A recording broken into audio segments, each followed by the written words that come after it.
जय हिंद दोस्तों, स्वागत है आप सभी का आपके अपने YouTube चैनल जैकपुर पे। तो जैसा कि आप लोगों का प्रोजेक्ट रेल के द्वारा मंथली टेस्ट लिया जाता था, तो हम आज आपके लिए हिस्ट्री का ओरिजिनल क्वेश्चन पेपर लेकर आ चुके हैं। आप देख पा रहे हैं ओरिजिनल क्वेश्चन पेपर है।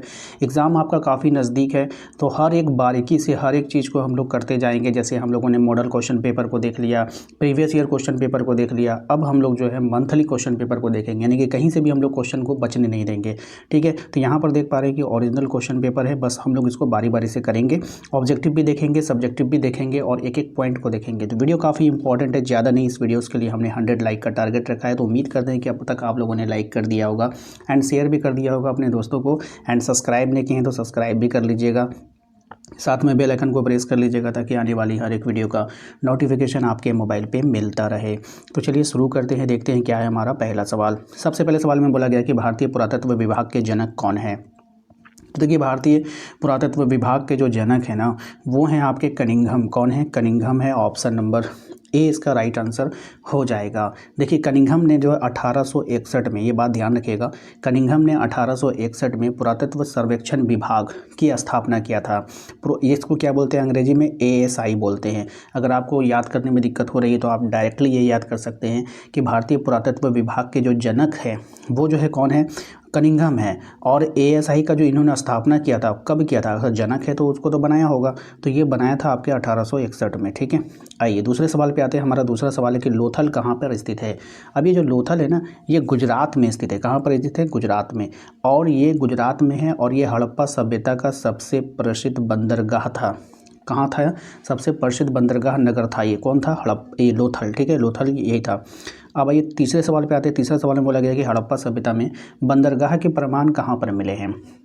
तो जैसा कि अभी आपने दूसरे नंबर सवाल पर देखा, तो ये कहाँ पे मिला है? लोथल में। ऑप्शन नंबर डी हमारा करेक्ट आंसर हो जाएगा।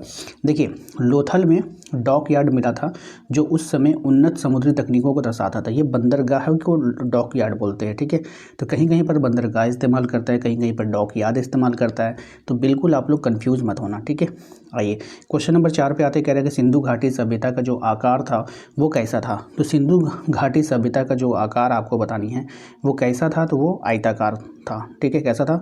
आयताकार था, याद रखना है। अधिकांश अब वहाँ पे जितने भी घर उर बने हुए थे वो कौन से पद्धति पे बने हुए थे? तो ग्रिड पद्धति पे बने हुए थे। इस बात का भी ध्यान रखना है। ठीक है, और ये लोग उन्नत नगर नियोजन के वहाँ पे प्रमाण मिला है, यानी कि एक अच्छा खासा वहाँ पे घर वहाँ पे बना हुआ करता था लोगों का। आइए क्वेश्चन नंबर 5 पे आते हैं। इसमें कह रहा है कि हड़प्पा सभ्यता का सामाजिक स्थिति का पता किससे चलता है।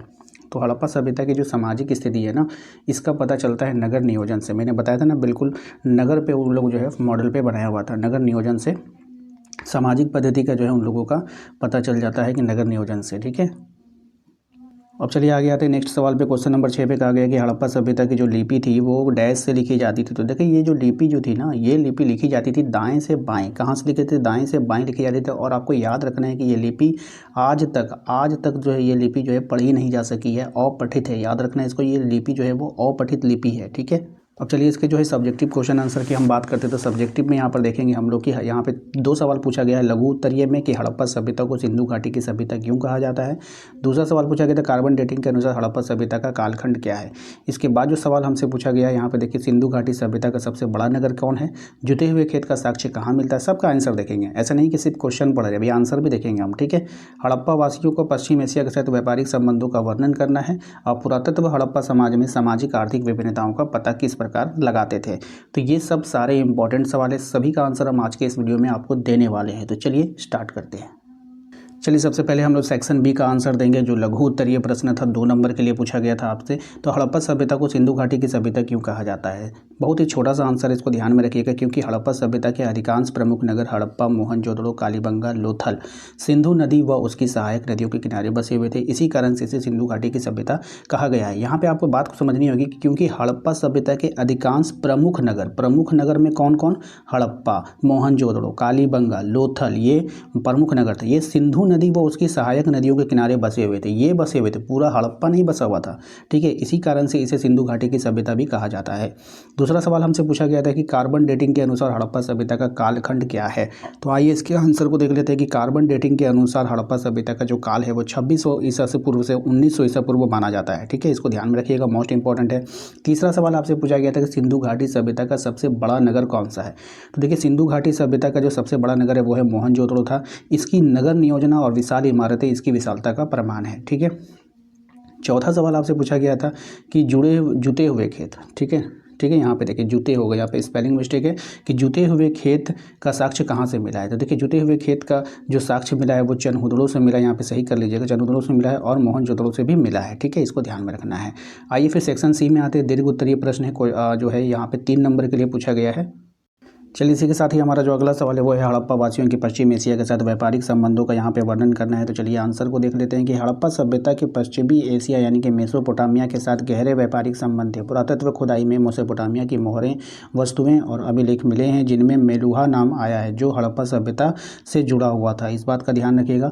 हड़प्पा वासी कपास, मनके, धातुएं और मिट्टी के बर्तन पश्चिम एशिया भेजते थे। बदले में मेसोपोटामिया से चांदी तथा तांबा, लैपिस लाजुली जैसे बहुमूल्य पदार्थ को जो है वो लोग प्राप्त कर लेते थे। लोथल का बंदरगाह इस समुद्री व्यापार का प्रमुख केंद्र था। इन प्रमाणों से स्पष्ट होता है कि हड़प्पा का व्यापार अंतर्राष्ट्रीय स्तर पर फैला हुआ था, ठीक है। दूसरा सवाल है हमारा कि पुरातत्व से हड़प्पा समाज में सामाजिक और आर्थिक भिन्नताओं का पता कैसे चलता है। इसके आंसर से पहले मैं आप लोगों को बता देना चाहता हूं कि हमारे द्वारा एक प्राइवेट ग्रुप चलाया जा रहा है जिसका नाम है वरदान ग्रुप, ठीक है। काफ़ी सारे बच्चे इसमें जुड़ करके अपनी परीक्षा की तैयारी बेहतरीन ढंग से कर रहे हैं। यदि आपने इसको ज्वाइन नहीं किया तो इसको जल्दी से ज्वाइन कर लीजिए। यहाँ पर क्या क्या मिलेगा आपको इस मात्र 2 महीने में, यहाँ पर आपको पिछले 5 साल का PYQ का सॉल्यूशन मिल जाता है। इसके बाद यहाँ पर आपका 5 साल मॉडल पेपर का सॉल्यूशन मिल जाएगा।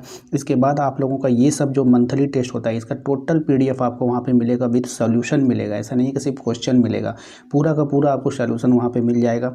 ये 3 चीज़ तो इतना इंपॉर्टेंट है ना, अगर आप इतना ही कर लेते हो तो आपका 80% से ऊपर नंबर आ जाएगा, ठीक है। इसके अलावा जितने भी VVI क्वेश्चन होंगे वो मिलेगा। इंग्लिश में हेल्प किया जाएगा, इंग्लिश को ईजी से ईजी बना करके आपको वहाँ पर बताया जाएगा कि कैसे आप इंग्लिश में अच्छा स्कोर कर सकते हैं। तो सब कुछ वहाँ पे मिलने वाला है, तो जल्दी से देर मत कीजिए, समय काफ़ी कम बचा हुआ है। हमारे वरदान ग्रुप को ज्वाइन करने के लिए बस कुछ नहीं करना है, मेरे दिए गए नंबर पर जो है मेरी टीम से बात करना है। सिर्फ आपको मैसेज में लिख देना है वहाँ पे व्हाट्सएप पे कि मुझे वरदान ग्रुप ज्वाइन करना है, बाकी का सारा डिटेल वहाँ पे पता चल जाएगा, ठीक है।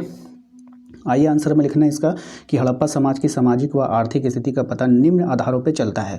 घर और भवन से, बड़े व छोटे घरों के आकार से समाज में आर्थिक असमानता दिखाई देती है। उसके बाद एक कब्रें व दफनी वस्तुएं, कुछ कब्रों में जो है अधिक वस्तुएं मिली हैं जिनमें सामाजिक स्तर में फ़र्क दिखाई पड़ता है। मतलब पहले क्या होता था ना, लोग जब मर जाते थे ना तो उनका जो भी सामान होता था उसके साथ उसको गाड़ दिया जाता था, ठीक है। तो यही सब बात यहाँ पे लिखा गया है।